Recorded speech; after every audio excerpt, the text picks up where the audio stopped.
Un seul titre pour ce journal. Les Aigles aux portes de la Coupe du Monde Qatar 2022.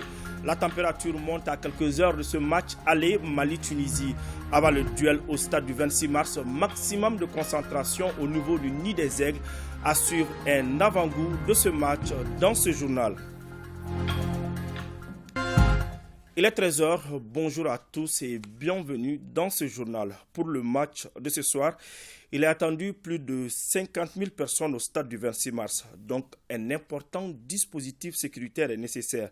C'est pour cela que le ministre de la Sécurité et de la Protection civile, le général de brigade Daoud Ali Mohamedine, s'est rendu sur les lieux pour constater les mesures sécuritaires mises en place. Nous l'écoutons au micro de Mamadou Fani. J'ai tenu à venir physiquement voir au niveau du stade pour voir les dispositions sécuritaires qui ont été prises à quelques heures quand même de ce match très important dans l'histoire du football du Mali. En matière de sécurité, il faut toujours prévoir même l'imprévisible, si cela est possible. C'est pourquoi vous avez vu qu'il y a un grand dispositif au niveau de tous les grands axes. C'est pour éventuellement contenir des débordements.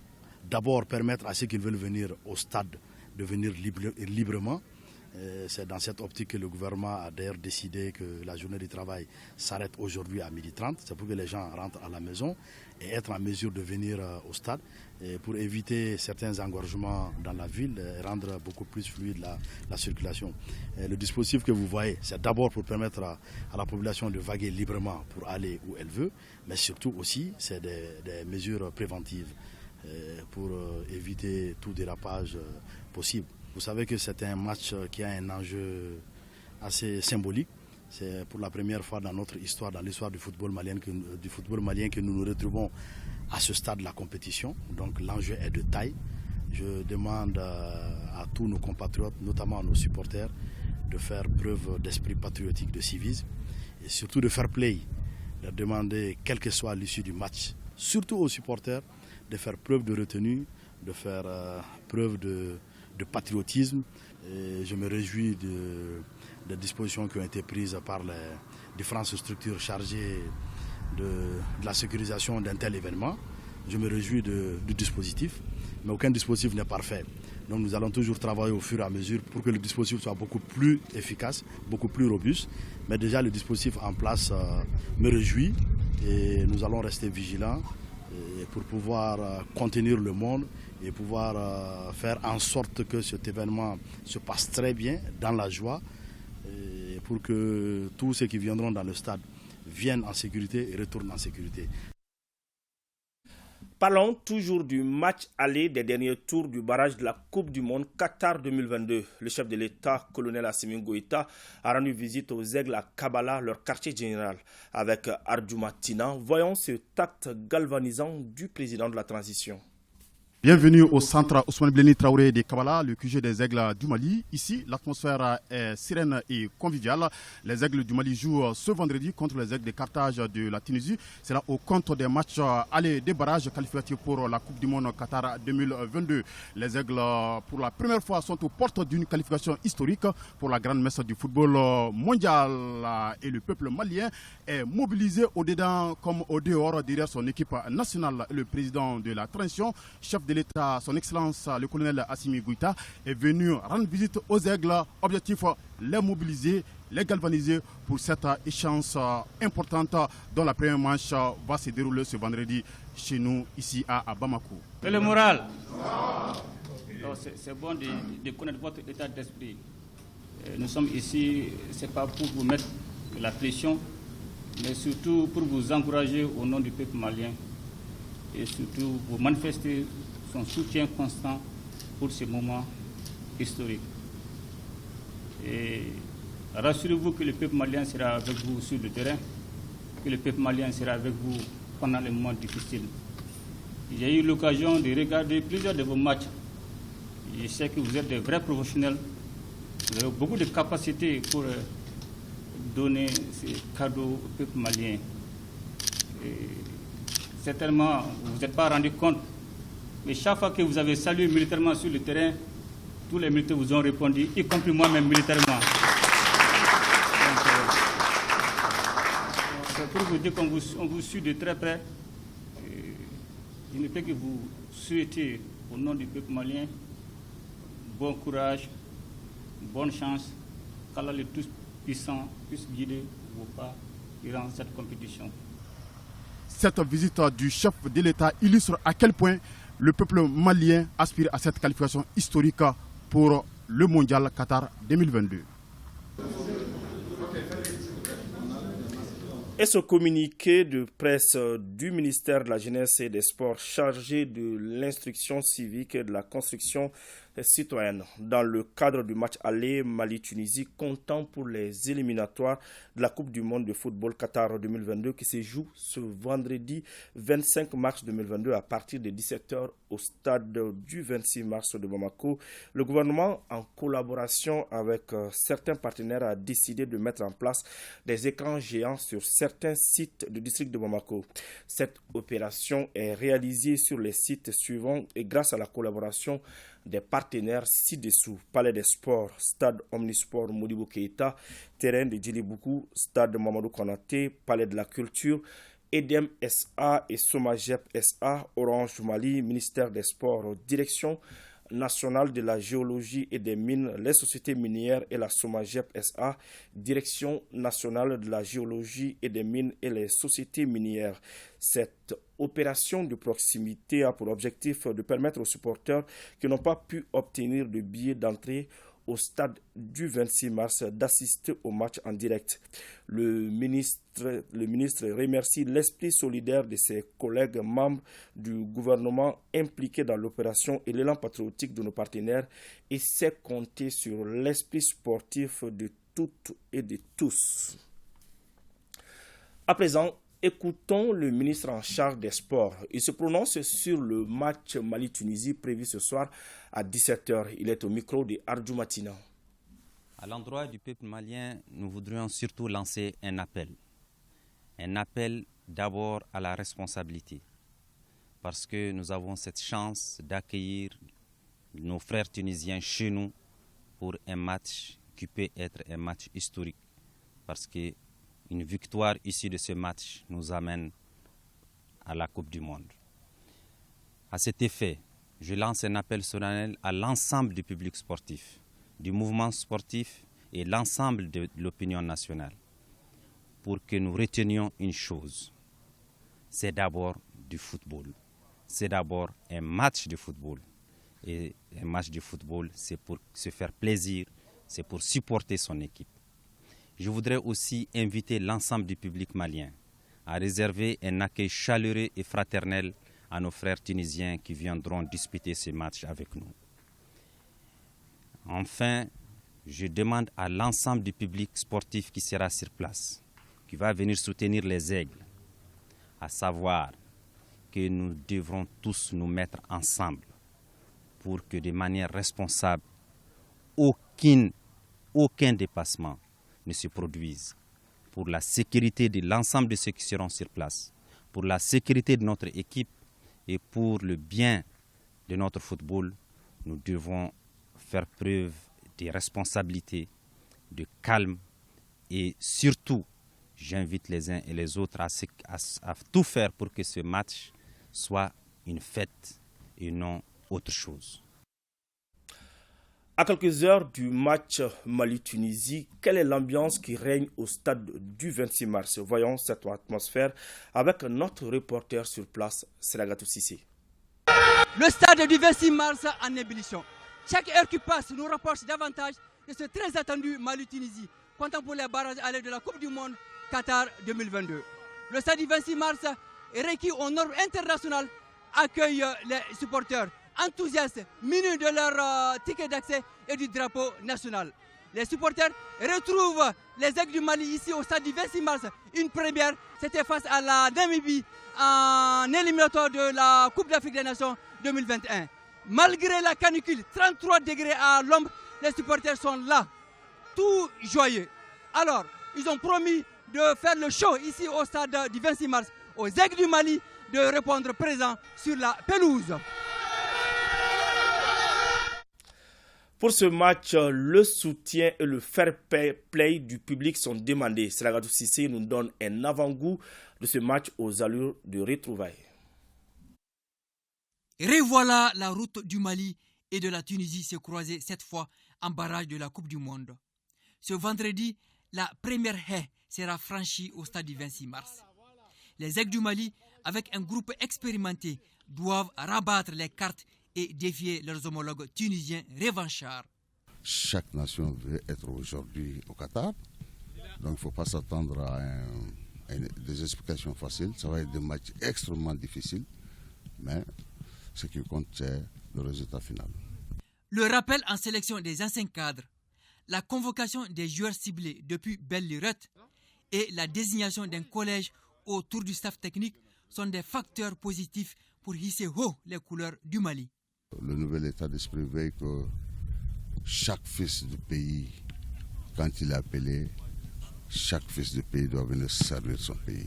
Et ceux qui ne sont pas appelés doivent être dans le même état d'esprit parce que le Mali, c'est pour nous tous et nous devrons tout faire pour que ce Mali de demain que nous voulons forger à partir d'aujourd'hui soit fait dès maintenant. La dernière fois où la Tunisie a quitté le sol malien, c'était à la faveur de la CAN 2002 avec une élimination dès le premier tour dans le groupe C. 2 nuls, une défaite, 0 but marqué, 1 but encaissé. Sur un tout autre plan, partons à Doha, au Qatar. À peine arrivé, le Premier ministre a rencontré les opérateurs économiques qatariens et les responsables de l'ONG Qatar Charity. Avec les premiers, il a été question d'investissement à travers un forum économique Mali-Qatar et avec les seconds, le renforcement de l'action humanitaire avec la prise en charge des 350 000 déplacés. On fait le point de toutes ces rencontres avec nos envoyés spéciaux au Qatar, Sidiki Dambélé et Adama Kamara. Le Qatar, 11 586 km² de superficie, avec une population de 2,8 millions d'habitants, tire sa richesse du pétrole, mais aussi du gaz naturel liquéfié, dont il est le premier exportateur mondial. C'est donc un investisseur de premier plan à l'échelle internationale. C'est pourquoi le Premier ministre a tenu à rencontrer les opérateurs économiques qataris qui sont parmi les plus puissants. Autour de la table, les deux parties ont longuement échangé sur les potentialités économiques et les opportunités d'investissement au Mali. Et au bout de l'exercice, les patrons qataris ne cachent pas leur intérêt pour le Mali. Et nous souhaitons de former, de programmer une visite ou quelqu'un d'autre d'entre eux qui vient nous visiter ici. Il y aura une communication continue. Donc les responsables se contacteront entre eux et on organisera ça, Inch'Allah. Nous souhaitons avoir un rôle pour créer des investissements pour nos frères au Mali, et nous essayons de leur permettre d'avoir l'autosuffisance économique dans le domaine de l'agriculture, par exemple, et dans tous les domaines qu'ils nous proposent. Ce qui nous est demandé à nous, nous le donnerons. Nous sommes prêts. Ce que vous nous demandez, on peut vous l'offrir. On peut investir dans les hôpitaux, l'agriculture, l'industrie, et toutes les matières, les écoles, l'enseignement. Nous avons de grandes institutions au Qatar qui peuvent participer, prendre part. Opération séduction réussie pour le Premier ministre Dr Choguel Kokala Maïga, qui fonde déjà beaucoup d'espoir sur le prochain forum économique Mali-Qatar. Il y a un vaste potentiel d'investissement pour les hommes d'affaires qataris et tous les hommes d'affaires qui veulent investir. Et c'est pour cela que nous avons proposé, et je crois que ça a été accepté, d'organiser un grand forum économique où les hommes d'affaires qataris, maliens, l'État malien, l'État du Qatar se mettent ensemble pour voir les secteurs où on a besoin d'investissement, parce qu'eux, ils en ont. Nous avons l'espace, nous avons les conditions pour que nos deux pays frères puissent profiter de cette relation d'amitié qui a longtemps existé entre nous et qui a été consolidée ces dernières années avec les difficultés que chacun de nos pays a eues. Et aujourd'hui, nous aurons le temps de l'expliquer aux autorités politiques. De même qu'ils ont vécu un embargo il y a quelques années, nous sommes dans cette situation. Et donc nous avons besoin d'avoir à nos côtés aujourd'hui nos frères et nos amis. Et donc bienvenue au Mali à tous les hommes d'affaires qatariens.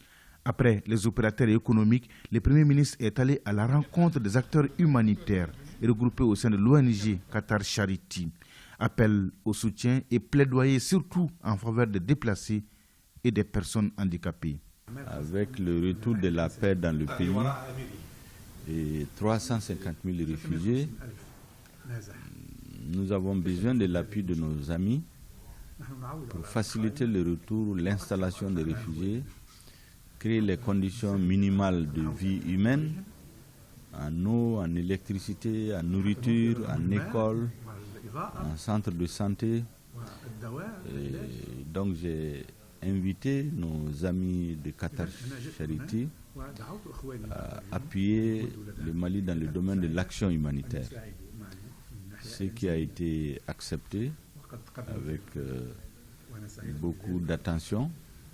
Le ministère de l'action humanitaire plus les services sociaux de l'État rentreront en contact avec Qatar Charity pour voir qu'est-ce qui peut être fait en urgence dans l'intérêt des populations les plus démunies, dans l'intérêt des handicapés, des orphelins, et des personnes vivant avec les handicaps de tout genre. Le message est bien passé car très sensible à la question, les responsables de Qatar Charity ont promis de réagir au plus vite. Au nom de Dieu, je suis très heureux de la visite du Premier ministre. Très heureux. Il nous a posé beaucoup de questions, beaucoup de points très intéressants. Moi, je dis toujours que la relation entre le Mali et le Qatar est extraordinaire, très bonne, enracinée, très forte. Tous les projets qu'il nous a exposés, nous allons les étudier. Et nous vous souhaitons la bienvenue à vous tous. Et nous allons étudier, nous allons vous donner les résultats. Nous travaillons au Mali depuis bien longtemps. Nous avons un bureau qui est très actif. Nous souhaitons que le bureau présente ou donne ou offre aux Maliens tous les services qu'il peut faire, qu'il peut offrir, et leur rendre les services nécessaires. Il y a beaucoup de problèmes, il y a beaucoup de sujets qui ont été présentés par le Premier ministre, et nous allons étudier tout ça. Rappelons que Qatar Charity travaille au Mali depuis 1994. Avec ses plaidoyers du Premier ministre, c'est un nouveau chapitre qui s'ouvre désormais pour le renforcement des actions humanitaires en faveur du Mali. Retour au Mali à Kay, célébration hier de la 11e édition de la Journée nationale de la sécurité routière, une initiative de l'Agence nationale de la sécurité routière ANASER en collaboration avec la Fédération régionale des associations des personnes handicapées de Kay. Le but est de faire une large campagne de sensibilisation sur les dangers liés aux accidents sur la voie publique. Compte rendu, Moriba Keita. Kay a célébré à l'instar des capitales régionales la journée dédiée à la sécurité routière ce 24 mars. Cette 11e édition s'inscrit dans la dynamique d'aider les personnes handicapées dans la circulation. Le thème retenu cette année est la protection des personnes en situation de handicap dans la circulation routière. Le thème de cette journée n'est pas fortuit car il s'agit d'attirer l'attention des plus hautes autorités, les usagers sur les dangers qu'encourent les personnes vivant avec un handicap sur la route par un manque d'inattention et de considération par de nombreux usagers. Cette initiative de l'Agence nationale de la sécurité routière ANASER est appréciée à sa juste valeur par les personnes vivant avec un handicap. Si tu vois une personne vivant avec un handicap, tu dois l'assister. Nous demandons aux autorités de nous venir en aide. Il s'agit pour nous, ANASER et l'ensemble de nos partenaires qui interviennent sur la route, d'engager des actions de sensibilisation devant protéger cet usager vulnérable qu'est les personnes en situation de handicap. La route est un espace à partager où différents engins à 4 roues, à 3 roues, à 2 roues motorisés se retrouvent. Mais pour ce cas-là, on est face à un usager vulnérable qu'est une personne en situation de handicap. Au menu de cette 11e édition de la Journée nationale de la circulation routière, plusieurs activités sont prévues, entre autres une caravane de sensibilisation sur certains axes routiers, des émissions de sensibilisation sur les radios de la place.